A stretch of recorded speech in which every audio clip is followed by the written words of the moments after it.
All right, so it's 1 o'clock. Let's get started with this webinar. Thanks so much for joining us. I'm Ed Marsh. I'm going to moderate the discussion today. I'm joined by Alyssa Donahue and Wendy Pease, who you'll meet in a moment. Just a couple quick housekeeping notes first. We are recording this. We will distribute a recording within a couple days after we're done in case you have to jump off early. Feel free to submit questions through the Q&A panel. We'll address as many of those as we can at the end, and we've set aside some time for doing that. And we'll also have contact information for all three of us available at the end in case you have questions that you'd like to follow up on individually. Next slide, Wendy. So just quick introductions for each of us. I'm Ed Marsh. I've done a lot of international business. I'm an Presidential E Award winner. I'm the Export Advisor to American Express. I've been partners with a German company in the US. I started a company in India, and most of my work is spent working with middle market industrial companies, B2B, often manufacturers, helping them grow. And one of the interesting things that we're going to talk about briefly is how growing today really just means growing globally. It's not restricted or it's not separated the way it has been in the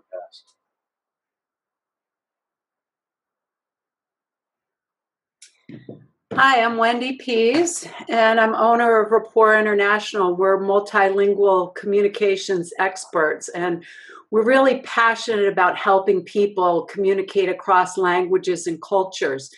We've been in business for 30 years. I've owned the company for about 14 and a half years. We're specialists in marketing translation, thus the webinar that we're doing today. And we really like helping people figure out a strategy about how to best do their multilingual communications, what technology to leverage, what process should they build in to get the quality that they need. So we've got an incredible staff of project managers, and I'm very happy to be here. And I'll pass it off to Alyssa next. Make sure you unmute yourself, Alyssa. Thank you. Thank you for that. Hey everyone, I'm Alyssa Donahue. I'm the Global Customer Success Lead here at Drift. I'm on the customer success side, solely focusing on our customers that are actually located outside of North America. So that means I'm working across 24 time zones, spanning many different languages, and I'm really helping with the strategy on conversational marketing with them and how they can best use it to communicate with their customers all over the world. And my love for international started way back when I studied it in college, came up here to Boston to work at Drift, and have since been talking about global conversational marketing. So the interesting thing, the beauty of international business, we're all within probably 50 miles of each other right now, but working from several locations, but it wouldn't matter. We could be in wherever around the world. This is a great demonstration of how easy it is to do. So what we're going to do is start with a quick poll to find out if you currently sell internationally. So let's let that sit there for a minute. We'll let everyone who's participating with us jump into that conversation.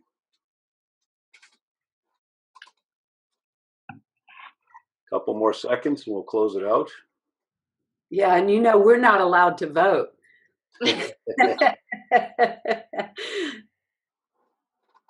All right, so overwhelmingly, the participants do export. So we've got a very strong international component, folks that are accustomed to dealing internationally and exporting. So let's talk a little bit about kind of how that came to be. It used to be if you wanted to export, you had to do this big project. I mean, you had to spend years. You had to go to the Department of Commerce. You had to send the intern to the library. You had to do all this research trying to figure out where there was a market opportunity, figure out how long it would take you to get in there, how you might get in, how you could find partners. You had to pour money into it in this big speculative investment over the course of 3 or 5 years, hoping that at the end of that, you'd actually get some payback from it, hoping that you had guessed right, you were in the right place, you had entered it the right way, you'd found the right partner. It was a really risky and challenging business undertaking. Now, many big companies did it because they had the wherewithal to kind of endure and persevere and continue to invest until they figured it out. And some small companies did and did it successfully. But Now, what's really changed is the fact today, according to lore, and I don't know if anybody's been able to validate the statistic, but they say that there are more internet-connected mobile devices in the world than there are toothbrushes. I mean, that's on the one hand alarming. On the other hand, it's really exciting. But what that means, of course, is now if you've got a website, if you've got social media channels, you are an international company. And so that completely changes the dynamic of companies that begin selling internationally and going global and exporting. I mean, now, according to some American Express research from last year, nearly half of SMBs at export started doing it accidentally. They didn't even have it as part of their strategic plan. Global buyers came to their websites, began to interact with them, ended up buying, and then very quickly they find themselves in 3 or 6 markets on average, just as a result of that accidental start. So I see a lot of that kind of change in how companies begin going international. How about Alyssa and Wendy? What do you see? Yeah, just since I've owned this company, I've seen a big change with people going to making a strategy. And also, I heard a statistic recently. It's like 80% of the companies that export are small and mid-sized businesses. So it used to be prohibitive to the large companies that had the investment to make up front, but it's a world of difference now. Plus the influence of the millennials. Yeah, yeah. I was going to say, just to touch on what Ed was saying there, with technology today, it's so much simpler. It's so much easier than ever. Just even for a millennial example here, right? So I'm going to Berlin in September, and it's so easy to find where you're going to go, what you're going to do before you get there just by social media. And then, of course, within Drift, I mean, it's a tool that can span borders just because as long as you can have a website, if that website's translated, you can have a piece of software that you can talk to the person no matter what time of day it is. So it's definitely something I think all size businesses are capitalizing on. And a couple of the interesting things that I've also seen come out of research around it are the benefits besides revenue. You know, everyone says, well, we got to export because 95% of the world's buyers are outside the US. We got to go sell to them because business will be great if we're selling to that many more people. But what's interesting is that companies that export also report it helps them with recruiting, hiring, and retention, which we know today is a major issue that companies are facing. So as Wendy mentioned, millennials like that sort of global engagement. It can often help with hiring and retention. Statistics show the companies that export pay higher wages, they're more resilient, and there's also great research information that shows that companies that export actually learn lessons overseas that they bring back and incorporate into their domestic business that makes them better and more competitive and more creative. So it's not just about the revenue. In fact, some companies say, you know what, I'm as busy as I need to be. Why should I export? Well, maybe you can go find niche buyers that you sell at a higher margin, so you're manufacturing or providing the same level of service, but you're doing it more profitably and in a way that diversifies your business. So I think the other thing to add in there is that the Spanish-speaking market in the United States is the second largest consumer Spanish-speaking market in the world. So just in the United States, you don't have to worry about crossing the borders. You've got huge potential markets. Absolutely. And so many companies do this kind of Spanglish marketing in the US, and it's and they don't really do themselves any favors. But the companies that go and really embed themselves in Latin American markets and learn how those markets buy culturally and how the regions are different, and even Portuguese. I mean, we've got a huge Brazilian community here in the Massachusetts area, which of course not all Latinos speak Spanish. So there's a lot of those kinds of lessons that you're absolutely right can make companies more competitive at home. So let's kind of take the next step and let's say, okay, so that's global. That's how easy to export. That's what people are doing. But now let's talk about this whole conversational marketing thing. So Alyssa, bring us up to speed on what that buzzword means. Actually, before we do that, we're going to see who's doing conversational marketing. So let's take another quick poll.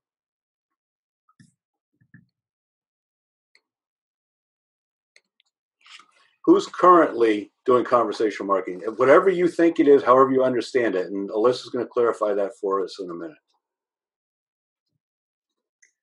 We should have probably put a poll in at the end saying, now that you know what conversational marketing is from Alyssa, do you do it? That might have been an interesting comparison. Couple more seconds on the poll. I'm looking forward to learning from you, Alyssa. So this is interesting. So the preponderance of the participants are exporting, but it's split 50-50 on those who are doing conversational marketing. So obviously there's folks that are here to learn, okay, given that we're doing international business, how might we apply this tool? So educate us, Alyssa. Yeah. So let's just start with the basics, right? So I guarantee you everyone is doing conversational marketing in some way, shape, or form, and you just don't realize it yet. A really easy example that I can provide you is you go to a restaurant. Thinking like just what I've done, very topical lately. I went to a French restaurant in Boston, the Steel Kitchen. It's great. If you're ever visiting Boston, please go. I don't eat French food whatsoever. And so reading the menu, I was a little bit lost. I didn't know what to do, what to order, what things meant. So I asked the waiter and I asked him, what would you recommend? And it started a dialogue about what I liked, what I didn't like. And it was really helping me to the choice that ended up having a great meal, having a great time. And I'm going to then recommend that to others. I just did to you guys to go to Bastille Kitchen in Boston. That's conversational marketing. It's the one-to-one human experience of just understanding what's going to fit your needs through helping. So as we touched earlier, the buying process is noisy. There's social, there's technology, there's all of these things. It's just breaking through that noise to get to the consumer and just talking to them, helping them decide. Another example that's a little bit more topical to business is you walk into an Apple store. I can guarantee you within 5 seconds, someone's going to walk up to you and say, how can I help you? That is really the gist of conversational marketing. So like I said, everyone's doing it, whether you realize it or not, in some capacity. And it may not have a clear strategy at this time, but it definitely exists in your day-to-day function. And we're all listening, giving feedback, helping the consumer find the best fit wwithin our company. If you have a suite of products, you probably are finding out what the best need for them is. That's the whole sales process, and getting them in that right place where they need to be.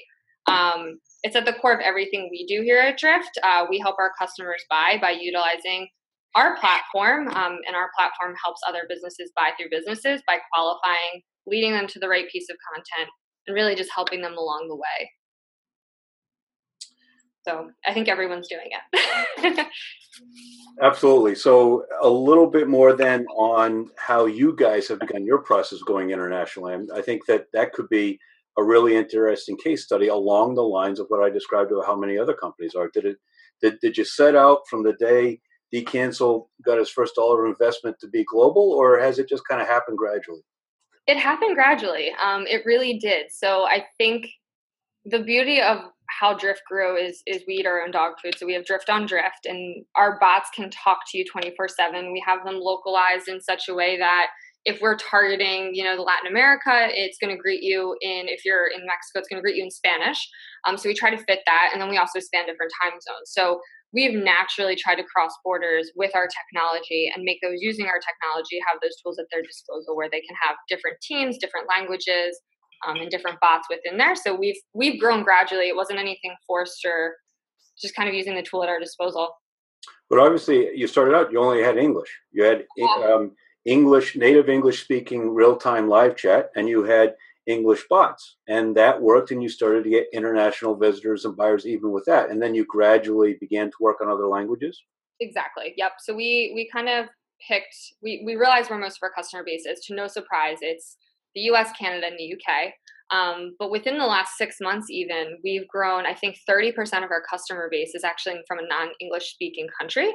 So It's really doubling down on that and understanding and meeting those customers where they are to make the buying experience much better, and making sure they're supported.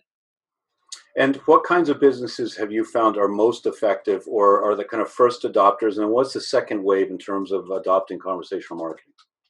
Yeah, so I'm going to take that in two pieces. The first, I think, business to business is definitely the kind of vertical that we sit in. We do have many B2C customers, as well as ones that are in the tech space. Cybersecurity is big. HR platforms are big with Drift. But beyond that, obviously early adopters were the US and the UK, but we're finding that the Nordics are adopting our conversational marketing platform very, very well, as well as Latin America and Brazil. And have you identified any cultural threads that would correlate to that predisposition to adopt a technology? Yeah. So what's interesting, and through we have a partner program here at Drift where we have partners from across the globe, and doing a lot of market research with them, we're finding that in the UK, for instance, inbound marketing is something that just comes naturally. So how we think conversational marketing, that's what inbound has turned into. So it's really combining them. So to them, it makes sense. But someone to like in the Nordics, Finland, for example, they don't have a word for chit chat or conversational at all. So it doesn't translate exactly how we wanted. So we had to go on foot there and really explain through our partners what that is. So adoption of conversational marketing, I think, once we meet them where they are and we speak in the language that they speak and we localize to what their understanding would be, they get it and they adopt it, but it is different levels and it takes different amount of time. And so one last thing, and then we're going to have Wendy talk about the multilingual marketing piece of it. But have you been able to look, let me say it differently. One of the really interesting things I think companies can do with a digital foundation is look at data on visits and leads and inquiries and prospects and sales and make informed decisions about where they're going to go instead of guessing or hypothetically picking markets. Really base it on their own data to help them decide where they go next. Have you all been successful in following that kind of an approach? Yes. We've made decisions as a business where we should double down on selling and where we shouldn't. And there are countries that just aren't fits for Drift. And that comes from, unfortunately, like retention rates and cancellation rates and non-payment from certain customers. And those are patterns we identify. Mm-hmm. But then we also see, where are people chatting from? Just where are they coming from? What are they asking? Who are they asking? And who are they? Because that's really telling. There's a huge marketing boom right now in Brazil, and there's a ton of tech coming up in Brazil, and we see high traffic from there. So we know that we have to start localizing and figuring out how to make our website visitor friendly for those individuals. So I love that point about how companies don't have to guess anymore, but localizing is a perfect pivot point for us to turn it over to Wendy and talk about marketing translation. Oh, and I forgot again, before we talk about marketing translation, we're going to have another quick poll. We're going to see who has currently translated their website. Need everyone to jump in there, and it's yes, no, or maybe you've done a few pages or some of it or part of it, or you've got a microsite, or you've paid a translator to do part of it, but you haven't done a bunch of it. Couple more seconds. All right, so this is interesting. This is kind of like conversational marketing. It's about evenly split. Yes, no, and there's a little bit of some of it. So Wendy, there's some context for you. Go ahead. Tell us about marketing translation. Thank you, Ed. Okay, so as you heard Alyssa say, they didn't start translating until they got demand for it. So if you can do business in English, one school of thought is let's just keep it in English, and whatever comes in will come in. And you can do that, but that's where I say you're leaving a lot on the table, because if you look at the statistics, like Ed mentioned earlier, 95% of the consumers are outside the US. And about 80% only go to websites that are in their own language. And 72% of customers prefer to buy products with information on their own language.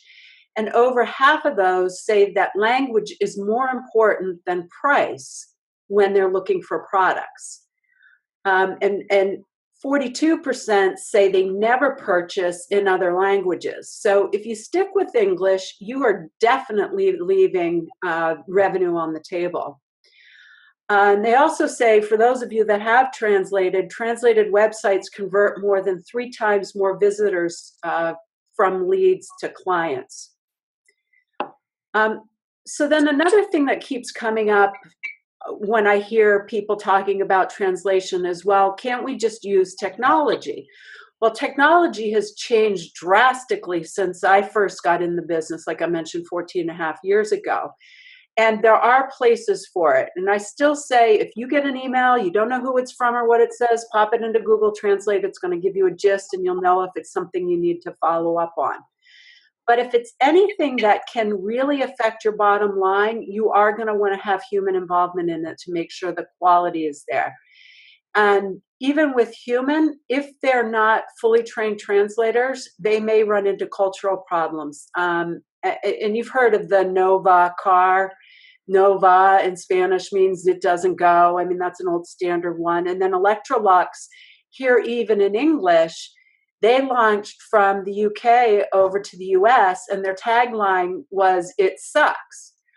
It just kind of missed the mark here in the US. Not a good tagline. And, there's a bunch of words in the UK English and American English that are very different. So if you're going after the consumer market, you really need to be careful. Some of my favorites are a nappy. Anybody know what a nappy is? Ed? Alyssa? It's a diaper, right. Or we call sneakers here, they call trainers there. We call it a backpack, they call it a rucksack. And a very funny one is we call an eraser here, they call it a rubber there. So there's a lot of little words that if you don't get quite right, somebody can tell that they're not actually on their site. Another type of cultural reference, as opposed to just words, is something we ran into where a client was talking about refrigerator art. And the French translator said a refrigerator is for keeping food cold in France. We don't hang art on our refrigerator, whereas here in the United States, if it's one of our kids' pictures that we really like, we put it on the refrigerator. So we know intuitively or, historically what refrigerator art is. So if you don't take the time to do your translation well, you do take the risk of not having your company put your best foot forward and look good. Or it doesn't sound exactly right to a buyer, and then they're not going to trust you. Then there's the decision of when do we start translating? So Alyssa this is the new trend that we're seeing is you start doing business in the US, and if you get a big enough demand, and at one point I heard somebody from the federal government say that if 5% of your business is coming from a country, then go ahead and do it. Some other reasons might be that you want to target a country. I've heard of business owners that like to go visit a place. You might want first mover advantage of something that's launching. We have another client now we're working with that they needed to do it for competitive reasons. You might want to test the water. Liability reasons, to make sure that it's clear. CE marks, if you're going to Europe, need to be translated. Or, like I mentioned earlier, to capture more business in the United States. And it doesn't mean you need to come up with a huge budget to move forward on your translation.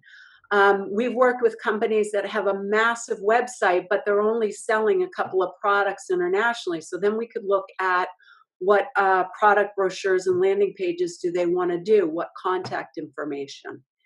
Another question is, how many languages should I translate into? That's my time. So I'll finish that thought and then we'll go on to the next.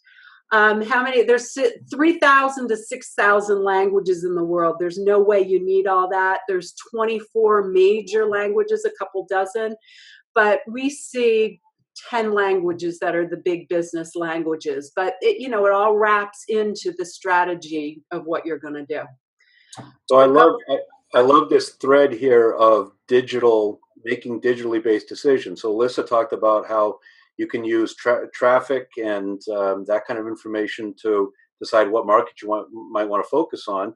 And Wendy's talking about how, let's figure out maybe what pages the international visitors are hitting, and let's translate those pages initially, or let's figure out what keywords are bringing visitors to those pages and build on those a little bit. So it's so powerful. Not only does the website and your digital footprint help you reach globally, but it also empowers you to begin to make really sensible data-based decisions about how you can incrementally begin to extend. All right, so now I'd say this is the fun part. This is the part I always look forward to, and that's kind of more free-flowing conversation. So Alyssa, you just touched on some of what you guys have experimented with and found works really well internationally, but tell us about your 3 plays and how culture ties in with bots and all that kind of stuff. Yeah, absolutely. As the slide says, it's hard enough with one culture and one language and trying to reach the audience in the moment that they need to be reached. It's especially hard when you're spanning the globe. So with the three plays, I mean, the number one is the translation and targeting, to go off of what Wendy was just saying. As a growing company, there's always going to be work to be done somewhere. There's going to be more revenue on the table from somewhere else, and it's figuring out how to best navigate those waters. Hurdles of things like automation or chatbots is making the message loud and clear, but making sure that message is loud and clear in the way that they need to hear it, wherever they are. So with our product, what we try to do is empower our users to understand how to set up bots on their website to be translated in their language and targeted to those specific countries. So using Drift's example of Latin America, it's a market that we've grown tremendously in the past year. Targeting Brazil with a Portuguese bot, and then also having an option to see that same bot in Spanish, has made our conversion rates go sky high with that bot, honestly. When they came and they saw it in English, sometimes we would have a drop-off rate after one or two questions because they realized that there wasn't going to be either someone to hop in that speaks that language or that they just didn't understand it. It wasn't really resonating with them. So making sure that we are making our technology work for whoever it's speaking to, and also in the hours that it's being spoken to, right? So if I'm in Australia, in America, I'm in bed when they're online, but we can still have our technology running on the back end to make sure that they know that they're being heard, and it's going to route them right to us right away when we wake up in the morning. So the targeting of those bots is super important, and the timing of those. And it segues into who's taking those conversations. So if you can have it be supported by a human, we want that, right? So, and we want to make sure you're getting to the right person. I want to explain this in a way where if you call JetBlue, you have a flight, you're probably going to press 0 until you hear a human. Continue to press 0, and then the person on the other end hops in and they speak German. Your first question is going to be like, hey, do you speak English? Because it's just a natural human way, right? So if you can have a team supporting it, we do have team functionality where any conversation, say going off the German example, any conversation from Germany coming into Drift can be routed to somebody on a team that speaks German, and it can happen immediately and instantly. So the minute that they're talking to the bot and they say, hey, anyone here, it can route to that German team, knowing where they're chatting in from. And this is really important for global teams. Companies who carry out business in the EU generally carry out business in multiple languages, and it's something that you have to keep in mind. And bot translation and targeting are only really half the battle. We'll be having that human experience, that conversational experience in the language that they understand on the other end. You want them to feel comfortable and able to easily communicate with you in live time. So that's definitely something that we're thinking about. Here at Drift, I support our EMEA customers, and I do speak English and Spanish, and we have another rep who focuses more on LATAM who speaks Spanish, and we try to make sure we get all of those accounts. And then on the sales side, we have a rep that speaks French, Portuguese, and Spanish, and I think he does speak a little bit of German as well. So he's there for support for these customers, and as we grow globally and think about expanding our offices, how we would staff that and who we would staff it with, just to make sure we're meeting our customer base where they are. So before we jump to the next question, Wendy, I'd like to hear from you a little bit on this. I mean, one of the things that I know when we talk about translation is it's not just translating the kind of the unique value proposition from one language to another, because personas vary and the way business decisions are made varies, and the way companies and people buy is very different. I mean, the Lewis Pyramid does a great job talking about direct communication versus more kind of oblique communication. And so how do you adapt? How do you translate? How do you transcreate a bot where in American English, we may ask very direct questions, and in another culture that want service at an off time when the bot would help them get it, but they wouldn't be necessarily comfortable with that kind of direct communication? This is where the conversational marketing gets really interesting, because translation is written and interpretation is spoken. And what you're talking about with conversational marketing is it's a blend between the two and it's real time. So you've got the whole cultural aspect coming into it. So if you're a company like Drift and you're expanding, you hire bilingual people to be able to work. But is that really realistic for a lot of companies? So it's nice to have the bot where you can think through questions like that. You say, because you figure out the bot is going to automatically respond. So if this question comes across in English or something like it, it's going to respond with this and answer.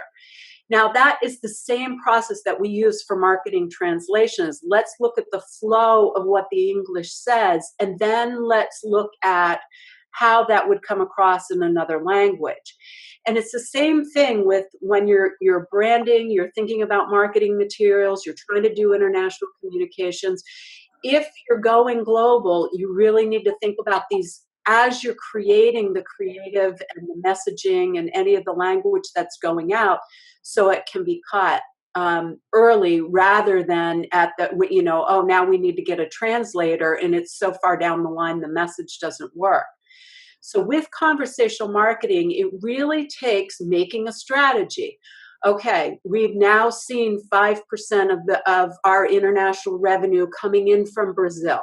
Therefore, at that point, we're going to adapt our bot to accommodate that. If we see that we have success rate there, then we're going to hire somebody that can actually sit and do the live chat and accommodate the time zone differences. So that worked really well. We kind of transitioned actually into our next question that we have planned, which is, is it interpretation or interpreting, or is it translation?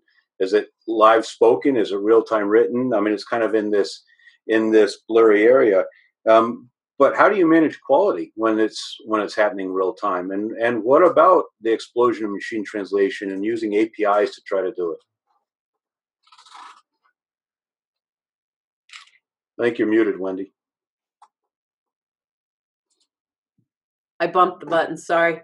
There's mixed reviews about that, and that really comes down to knowing your persona, because if you're targeting a very young population that is maybe used to texting without proper grammar and using slang, quality may not be as important. But if you're targeting English professors, quality better be good and your grammar better be right on. So that's when I was talking earlier about the strategy, technology, process, and quality, is you marry whichever technology and process that you need to have for the quality for your persona that you're targeting. So through this conversation thus far, we've kind of danced around a couple questions that I'm sure are top of people's minds. Wendy, can you jump us ahead a couple questions, please? Let's talk a little bit about scope. Staffing. How many people do you need? Are they your employees? Are they outside contractors? Are they available on demand? How many languages? How many time zones? What are the working hours, days of the week? I mean, are you accommodating a Sunday through Friday work schedule so that you get Middle East coming back to work on Sunday? All those kinds of things. I mean, how do you juggle all that? And I'd love to hear from both of you to tackle this. Staffing is definitely something we're thinking about at Drift. Just to think about how, because we don't have phones. It's a funny joke here, and we don't call anybody. We use Zoom and we use chat. So we actually have an overnight, instead of phone staff, we have an overnight chat staff that's supported, that are in other areas of the world that we've leveraged our partner network for. So I think staffing is sometimes, even with our company, we had to grow outside of Drift to really support our customers until we have those locations across borders, across waters. And some of my customers are doing it the same way. The customers that I'm managing, they're either staffing their chat overnight or they're expanding globally. If they are expanded globally, are having different hours of the day covered by different locations. So I think that's going to vary with the size of the business, but especially here at Drift and with the technology side of it, staffing that to make sure you're accommodating is important. Wendy? Yeah, I think it goes back to what I said is as long as you have a strategy for how you're going to do it.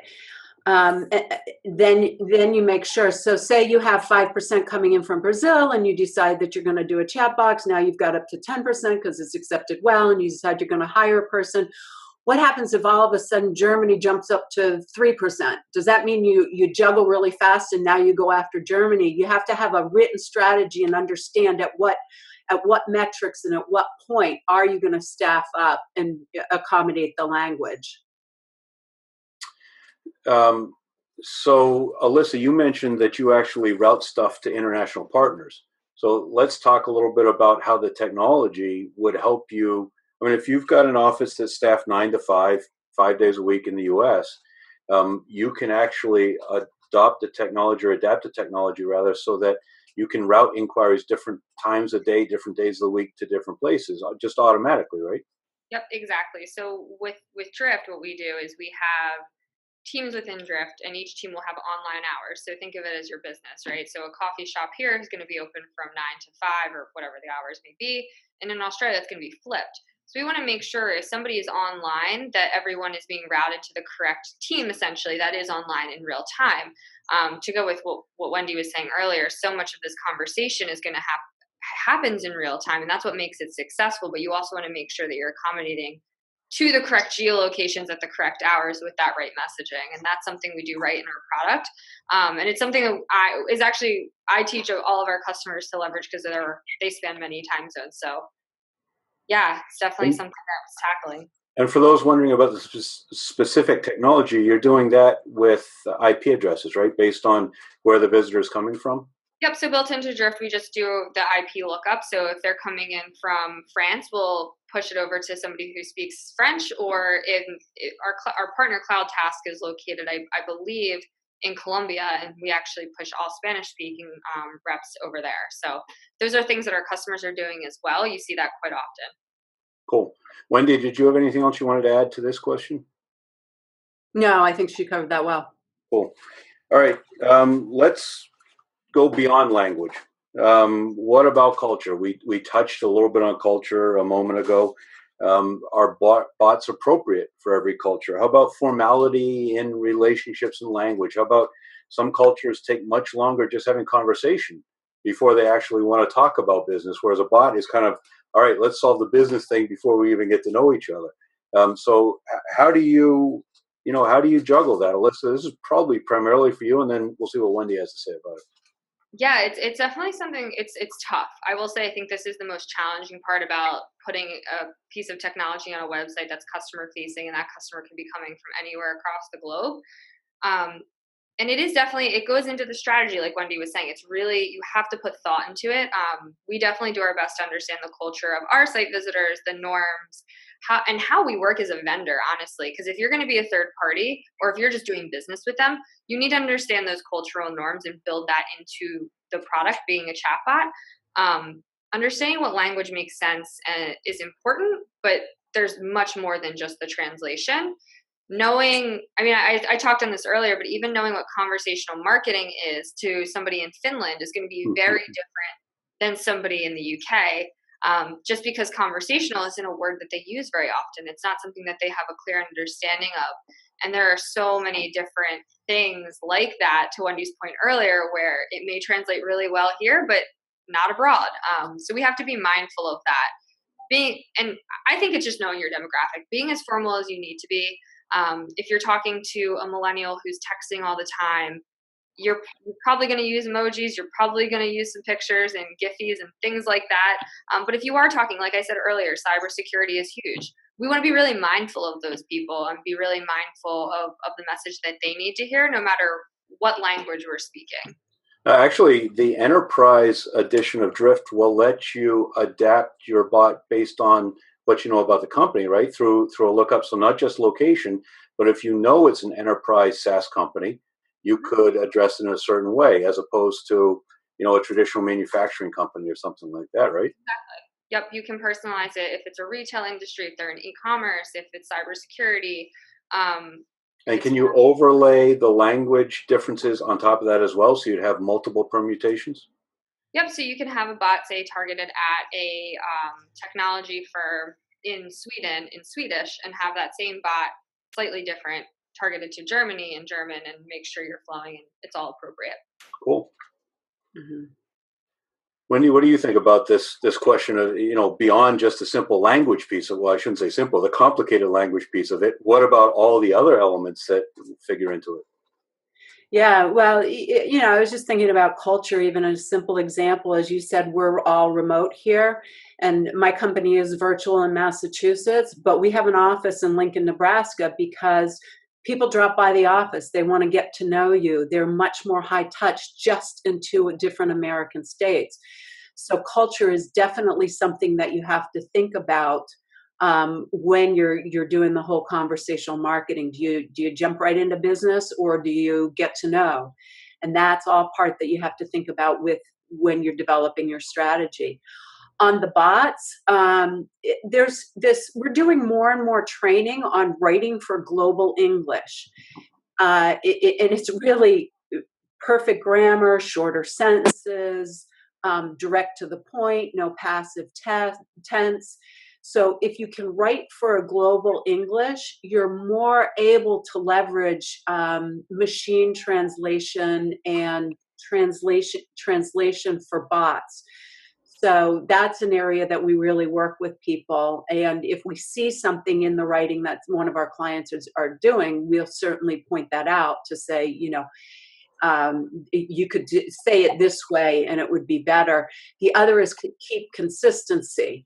So if you always say, you always describe your persona the same way, keep it the same way, then you can leverage a translation memory. And formality, we're a very informal society here in the United States, and that's a big key. Just as you were saying earlier with direct or indirect conversation, is it formal or is it less formal? Cool. All right. One more question for the group, and then we're going to take questions from the participants. Let's talk about conversational marketing. And really, Wendy, I think this is primarily for you. Conversational marketing in the bigger context of marketing translation and localization and transcreation and all that kind of stuff. Yes. So just to define the terms, globalization would be translation of, say, a Spanish that could be used in Peru, Argentina, and Spain. So you've got a global Spanish. It's going to work for companies that are in industrial supplies or more business to business. Localization is really what the business to consumer is going to want to do, where you're taking it down to local references, local slangs, local pictures. And transcreation is something where, like refrigerator art, would work in the United States, but they needed something else to work in France. So you actually go into you get into the mind of the people in the culture and create something that would be appropriate for there. So the other thing that I wanted to talk about is the industry research company for the translation, globalization, localization industry came out with a blog today by Arl Lomel. And they were talking about conversational marketing, and the industry research, the 5 points that they said was, what I want to reinforce from what I said earlier is, number one, incorporate your linguists into the development phase. So when you spot assumptions that might be appropriate for one culture, you're capturing them. They're saying don't rely on any machine translation because of the cultural issues. You need to adapt the scripts and the frameworks for all the locales.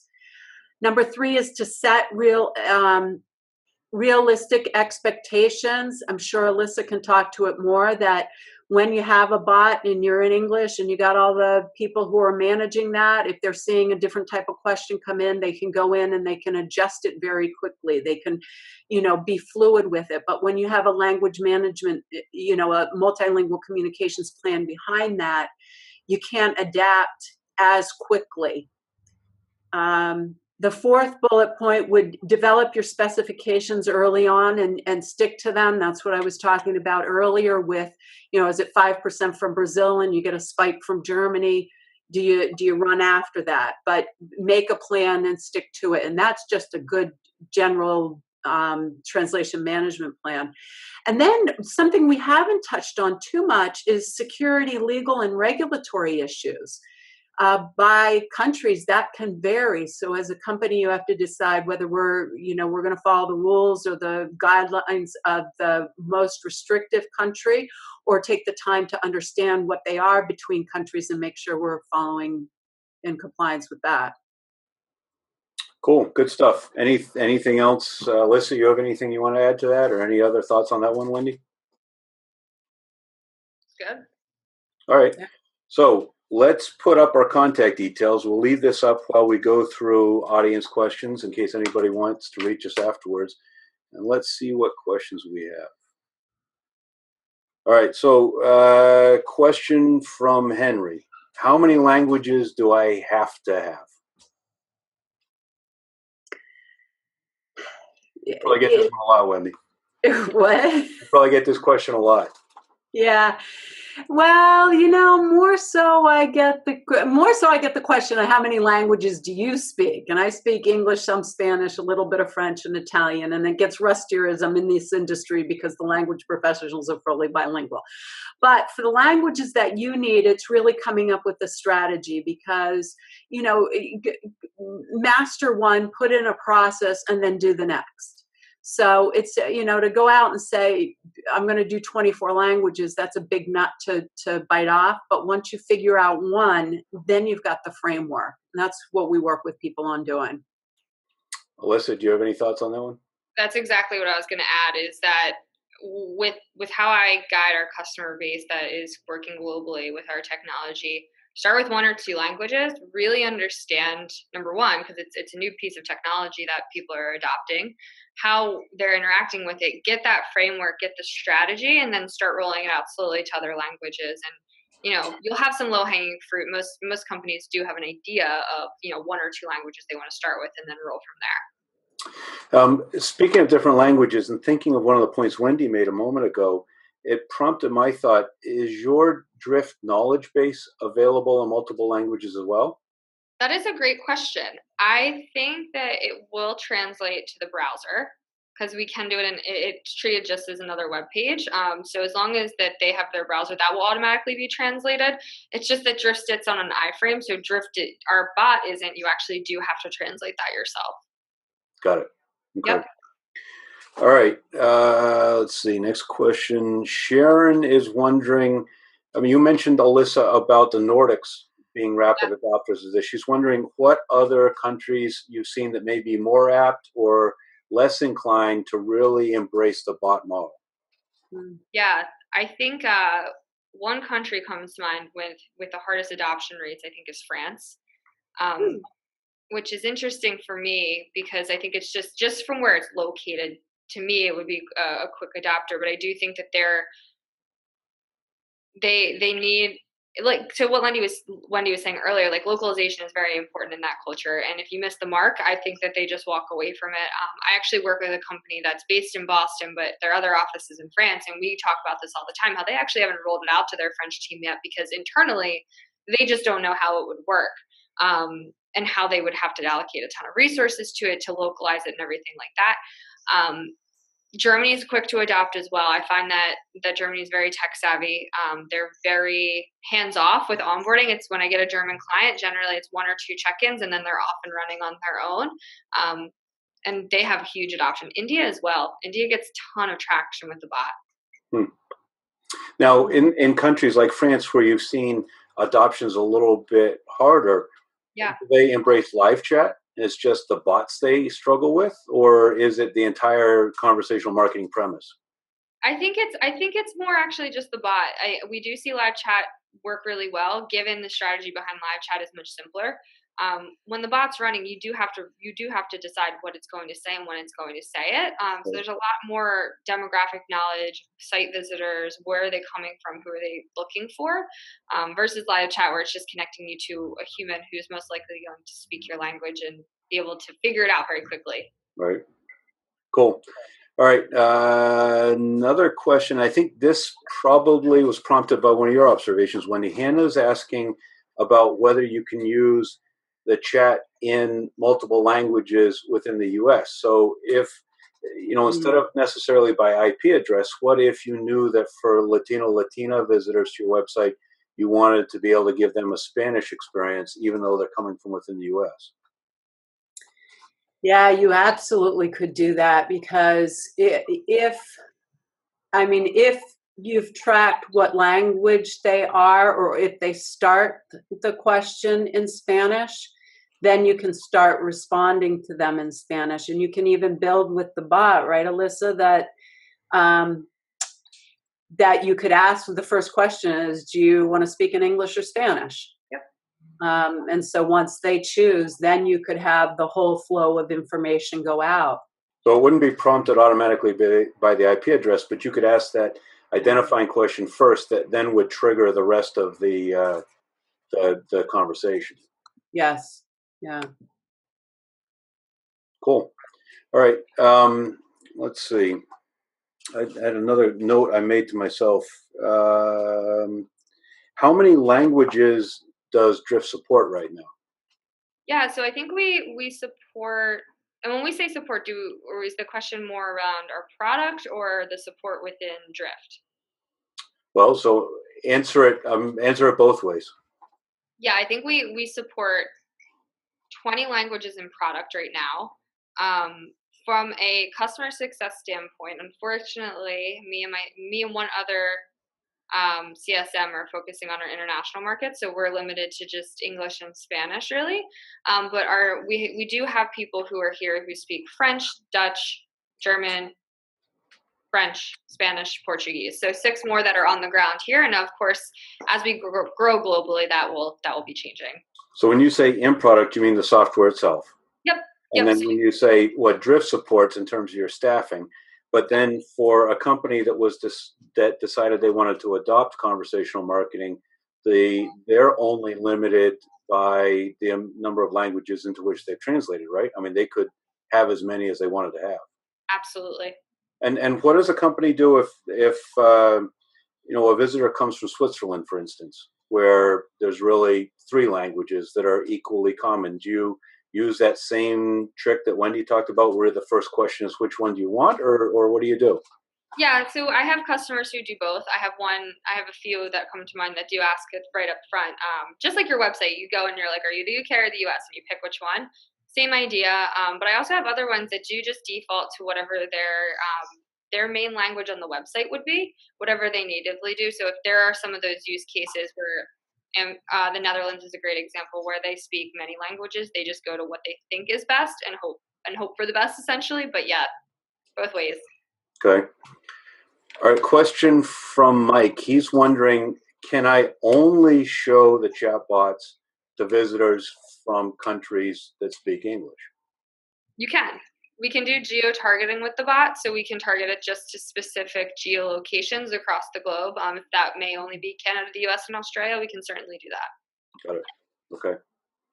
Okay, speaking of Canada and France, Jim posted that it recommended a book, 60M Frenchement, Can't Be Wrong, written by Canadians about the cultural bridge between the US and France. Or to check it out. Yeah. I just picture the chat. Look at 60 million Frenchmen can't be wrong, is my guess. Oh, that's what it is. That makes more sense. 60 million Frenchmen can't be wrong. Okay. And it looks like we've got one more audience question here from Betsy asking, what if I love the idea of conversational marketing and I want to do it globally, but I'm just not willing to, as easy as Wendy's made it all sound, I don't want to go down this rabbit hole of translation. Can I just do it in American English? And yeah, why not? Start with something. I mean, Drift's platform is so easy to use. We use it. Ed, you use it. Of course, Alyssa, you use it. So it's easy to use. So pop it up, master it with English, whether you just do the live chat for certain hours or whether you incorporate a bot. And then, follow the process of, if you're getting a lot of inquiries from a country you think it would be cool to go to or market to, or that are going to adopt your products or services, then start thinking about it. But yeah, it is a lot to learn how to do a chat box or a bot and language at the same time. So stage it out. Yeah, that's what we did at Drift. I mean, we talked about that a little bit, but we started all in English. We didn't really support any other languages for a while. And I think, once you get that base and you have some guidance on where you need to go from there, it's a good starting point. Cool. All right. I So think the other thing to keep in mind is that this is leading edge technology. I mean, we have Alexa and Siri and Google Assistant that are going into language and machine and talking and conversational marketing. But you also have tech giants with like Facebook and IBM and Microsoft that are all racing to try to figure this out. So if you take the first step and get a chat box or a bot, and then you start doing it internationally, you're ahead of the learning curve at this point on marketing.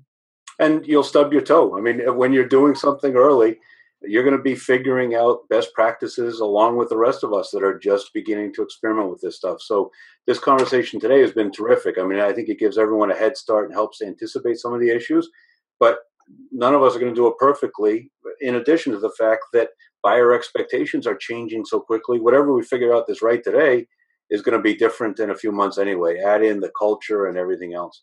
So, And Ed, you're at the leading edge of that because you got to keep on track of it for all the companies you work with in all the countries. So Ed's given me invaluable advice to helping, some expansion internationally.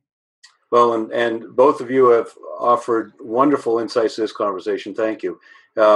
That's all the questions we have from the audience. So as we're getting ready to wrap up, anything else that you want to share that's kind of popped into your mind as we're finishing? Try it. Terrific. And all the contact details are there with social handles and phone numbers, email addresses, and everything else.